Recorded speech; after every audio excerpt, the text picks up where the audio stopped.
Welcome everybody, I'm Gorham of Gorhamworks, and today we install an Edelbrock RPM air gap intake on a Big Block Chevy. And not just any Big Block Chevy, a Blueprint 540. This is my 1969 C10 Chevy, and that is a Blueprint 540 with an Edelbrock RPM air gap intake on top.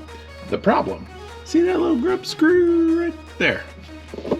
I tried to fill that thing like a cavity, but it still leaks. So since this is a bad casting, we're gonna change out the intake. So, buckle in, let's get to work. This isn't a small job, but it's not impossible. First thing I need to do is turn off the electricity. I need to then start draining the coolant, get the electrical undone from the starter, and then I can focus on taking apart the top of the block. And I'll show you some tricks along the way of what I do to prep to make this thing easier to start next time when I put it all back together, and just some general FYIs. All right, we got the coolant drained. It's over there in bucket, saving it for later. Now we need to get the truck up in the air and start disconnecting fuel and some of the other peripherals. Let's keep going. With the truck up in the air, I can sling the jack stands underneath, look for a good spot that's not going to crush anything, make sure it can support the weight of the truck. Always have to lift it up a little bit higher. Never seem to quite get that right. Put the other jack stand up under there, lower it down, give it a safety shake. We're good to go. Let's get the spark plug wires out of the way, and then we can start taking off the radiator hoses and the other coolant hose. Then I can start into the fuel. Now, I forgot some paper towels. Should have grabbed those when I got started. Trying to control the spillage of fuel. And now, because these are stainless, they are fit pretty tight. Work on getting those off.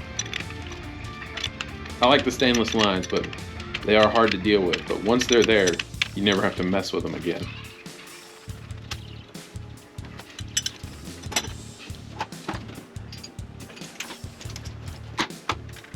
Start getting the bolts off so I can lift the carburetor up off the intake.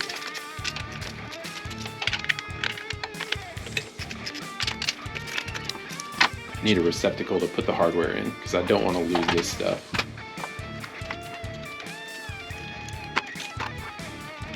This is nowhere near as complex as a modern vehicle. This is actually just hardwares and hard points, so slowly getting it off. I'm going to try and get the carburetor out of the way. It lifts off as an entire unit. Had to grab a bucket to stand on. Notice the wardrobe change because I spilled fuel on myself. And now I'll get the coil out of the way. Executive decision. The truck's going back on the ground, so I have more room to reach in here. I don't need to get anything underneath the truck except when I change the oil when we're finished. So let's put it back on the ground and I'll have way more reach into there. Let me get that done. If you don't think the truck is that high up in the air, to reach a lot of that stuff, we used our OSHA approved step stool. There we go. That's already a lot better. I can get the harness out of the way that goes down to the starter and feeds the truck. Now I'm going to make a reference mark on the distributor since the timing's actually really good. In an effort to make things easier on myself, I did go through and take Sharpie, put a mark where the cap is and where the base is. The base pivots and turns, and that's what adjusts the timing. So giving us a reference place when we put it and drop it back in, and if we drop it back in the same place and we line those things up, the timing should be pretty close. In theory, we'll find out. Photos, back to work.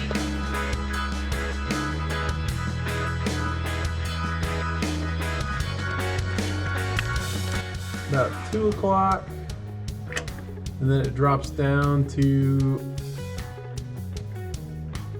4 o'clock. Now that I know where the distributor was, I can lift it right out, keep it clean, and go put it somewhere safe. And then I can start removing the bolts that hold the intake to the block. I've got that carburetor, or the lift plate where the carburetor goes to keep stuff from falling down in the block. It was convenient size and worked out great. And now that I get all the bolts out, I need a way to pry or break the seal. And it let me get this in there. And now, let's pull that right off.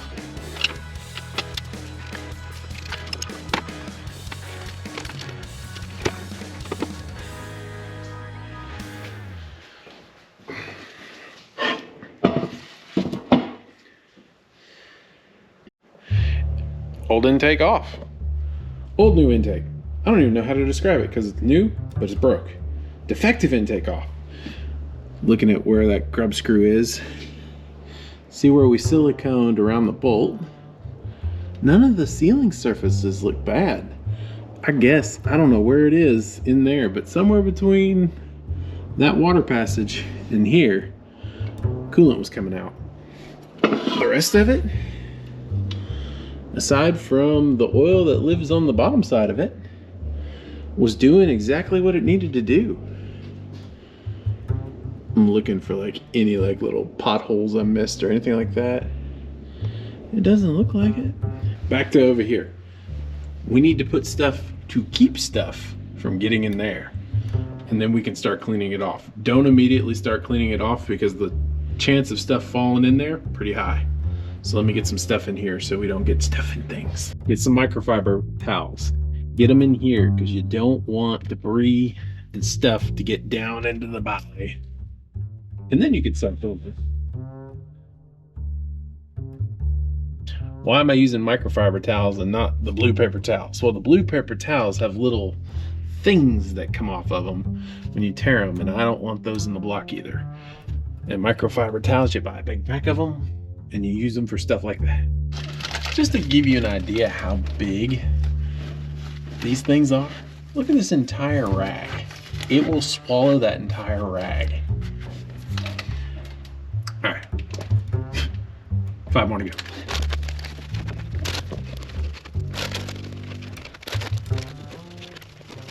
Not bad progress for the first day. Gotta stop because I got other things I gotta get done today. We've got all of our pieces and parts laid out in the bed. Got Permatex, directions, new intake, all the stuff we took off. And tomorrow, hopefully we'll know if we're painting the intake black or leaving it raw aluminum. Yesterday was very productive. That's off. Now it's time for me to go in here and spend my life cleaning. Engage. New razor blade. Lots of time. Try not to get trash down in it. Let's go.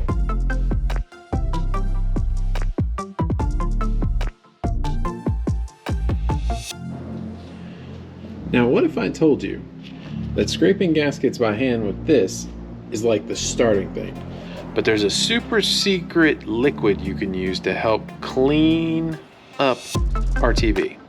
And it's so secret, in fact, it's literally at state licensed distribution centers. And you can conveniently grab it in a nice jug like this, or put it in something like that and drive it around. Watch this. This stuff's pretty cool. This goes without saying, well ventilated, door open. Don't do this in a closed garage, especially with a gas water heater in the corner.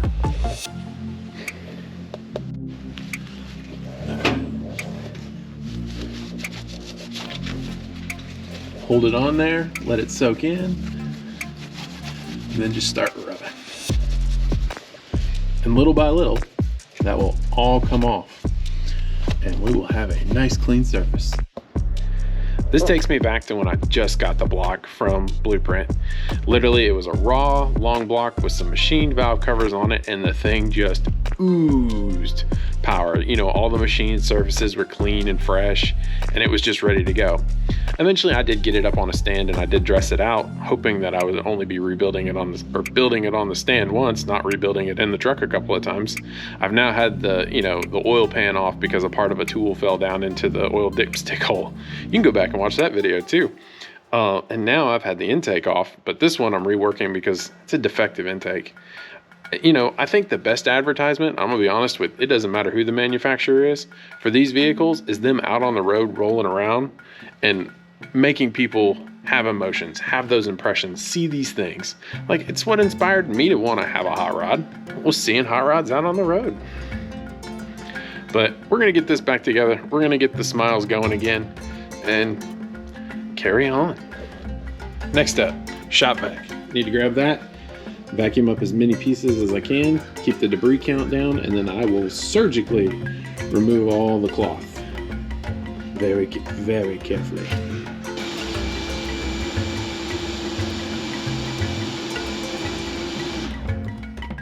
It goes without saying we're gonna do an oil change.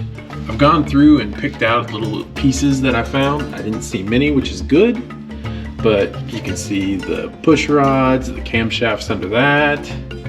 It has that there for oil. So let's go get the other intake prepped and let's get it in there. Some of you may have seen my short where I was threatening to paint this thing. If I was gonna use it, I would use this high temp enamel, Duplicolor, do all the prep, make sure it's stained, let it cure for a really long time, and then we'd be putting it on. But overwhelmingly, everyone has told me to leave it raw, so I think we will. We got a new set of gaskets. We need to clean these mating surfaces, and then we got to build the RTV up in the right places, put the gaskets on, and then, I think I understand their instructions. Look at their stickers. We got that clean, we got the block clean. I've got my stuff all laid out. I've got my RTV, got my torque sequence ready, got the good torque wrench out, got another little extra wrench, got the Edelbrock bolts. The ARP bolts are short, by the way, FYI. Get the Edelbrock bolts, not the ARP bolts, because thread engagement's important. So let us begin.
After a liberal use of RTV, I need to go through and skim all around those to make them flat, and then we'll put the gaskets on, do a little bit more skimming, and then we'll get to plopping.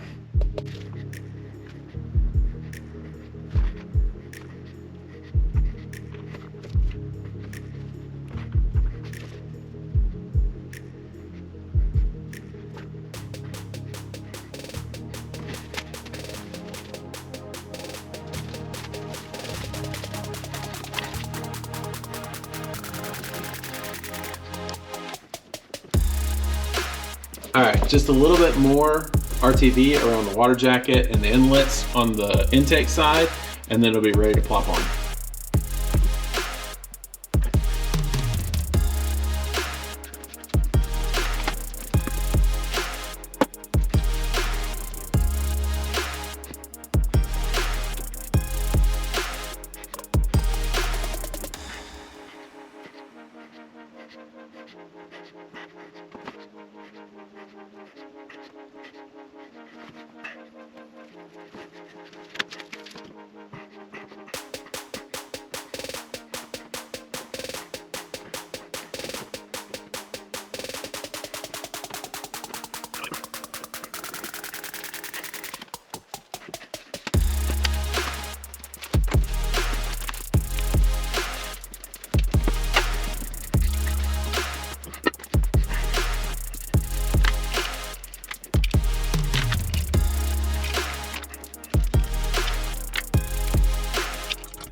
Next up, we torque it down. We follow the torque sequence to 25 foot-pounds, and then we let it sit.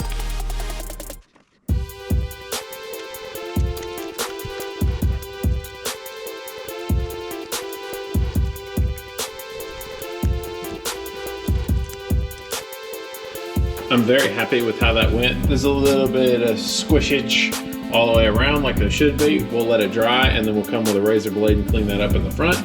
But we need to rob pieces off of that one to start getting that one dressed. We can't do anything with it for 24 hours, but we can start dressing it. Just an FYI, because I've done it wrong before, there's actually a right and wrong way to put this in. You want the spring angle bobber on the bottom and this part on the top.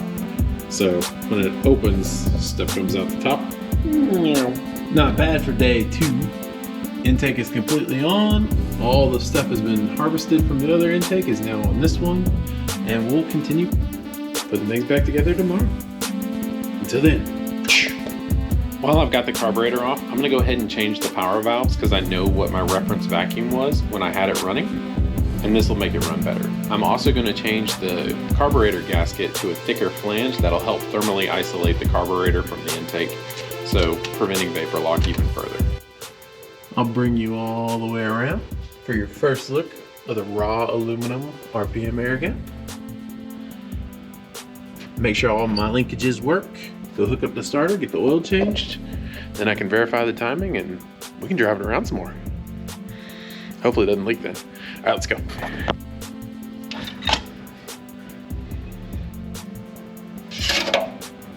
It's a new day. Everything is all back together.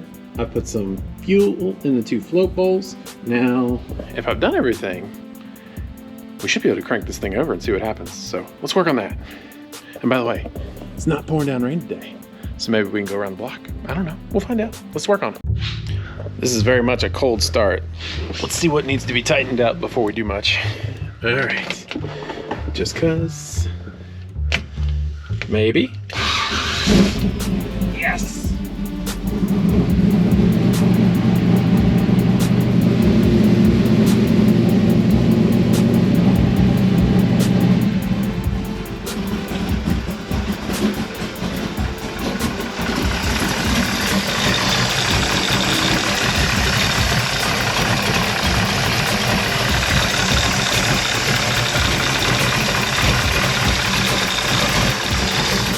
All right, let's get it outside.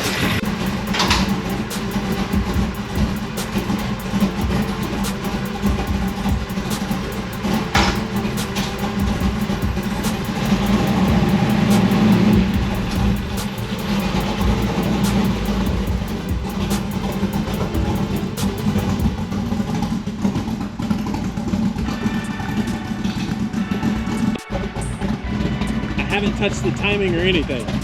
That was really great. We'll verify it with the timing light, but we're gonna let it get hot first.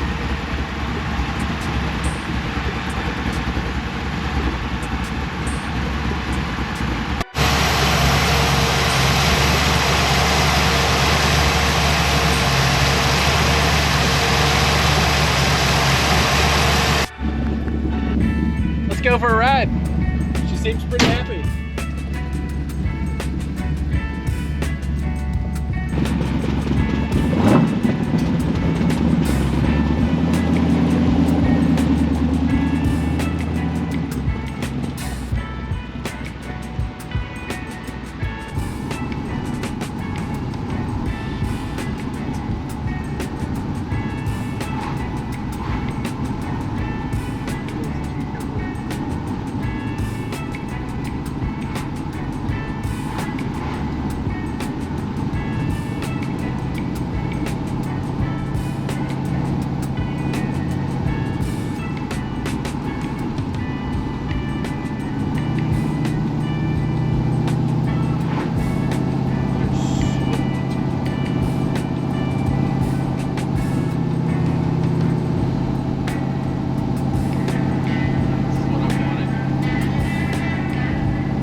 Exactly what I wanted to be doing weeks ago.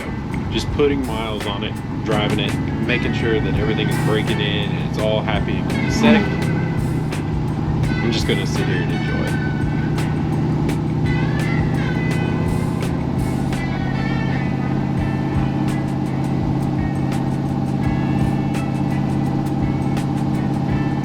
Made it to the gas station.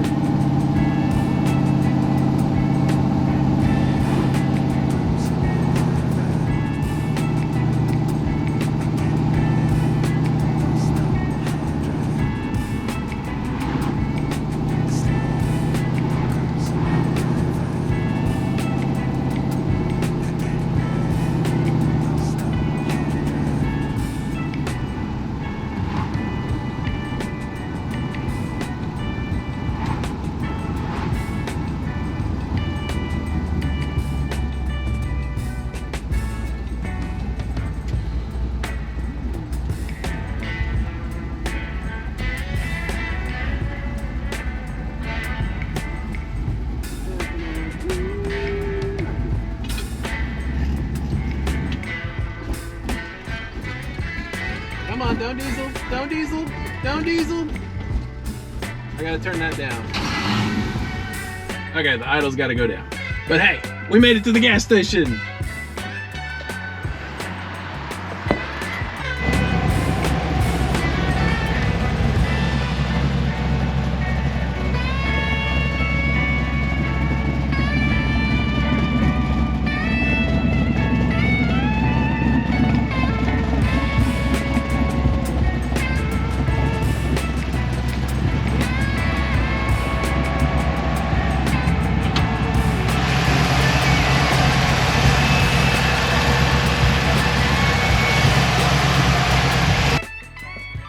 We set out to replace the broken intake. The broken intake is no longer broken. There is nothing leaking. And I mean, it is dry from fuel to coolant, and everything seems to be working. I'm so excited. We've got to make the speedo work, and we've got to get an alternator bracket. And then we can really start putting miles on it. So I think that's what we're gonna do next. If you've enjoyed this, please hit that like button. And if you really enjoy it, tell your friends about it. And if you want to see more, hit the subscribe. I'm going to keep working on this thing. We're going to keep getting it broken in. And yeah, it's been a good night, guys. Thank you all for watching. Have a good one. I'm Gorham with Gormworks. I'm out.